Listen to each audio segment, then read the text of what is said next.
समुद्र शांत था।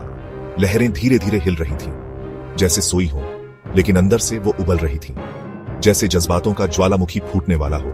अचानक एक हाथ पानी से बाहर आया, मुट्ठी बंधी हुई, गुस्से से कसी हुई। रॉकी भाई वापस आ चुके थे, उनकी आंखें जल रही थीं। बदले की आग में केजीएफ की यादें उन्हें सता रही थीं। उनके लोगों की चीखें उनके कानों में गूंज रही थीं। अब वो चुप नहीं रह सकते थे।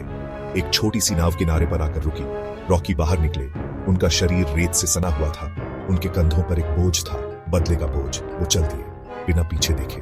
उनके कदम बता रहे थे कि वो अब रुकेंगे नहीं।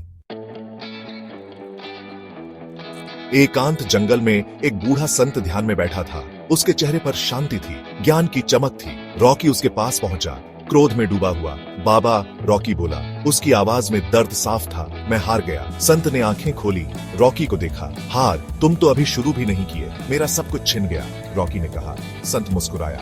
तुम्हारी असली लड़ाई तो अभी बाकी है। तुम्हें याद दिलाना होगा कि तुम कौन हो।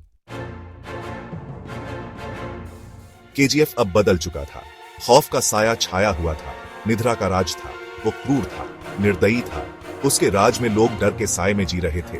उसने केजीएफ को अपने जाल में फंसा लिया था। गरीबों का शोषण हो रहा था, अमीरों का शिकार। निद्रा का खजाना दिन ब दिन बढ़ता जा रहा था। लेकिन एक चिंगारी अभी भी बाकी थी, रॉकी भाई की यादें। लोग चुपके चुपके रॉकी के नाम का जाप करते थे। उम्मीद की एक किरण अभी भी बाकी थी। दिल्ली के एक आलीशान दफ्तर में एक आदमी बैठा था, आकाश बर्मन, भारत सरकार का सबसे तेज तर्रार एजेंट। उसकी नजरें तेज थीं, दिमाग और भी तेज। रॉकी भाई, उसने फाइल पर लिखा, नाम पढ़ा। तुम कितने भी छुपो, मैं तुम्हें ढूंढ निकालूंगा। आकाश को रॉकी को पकड़ने का जिम्मा सौंपा गया था।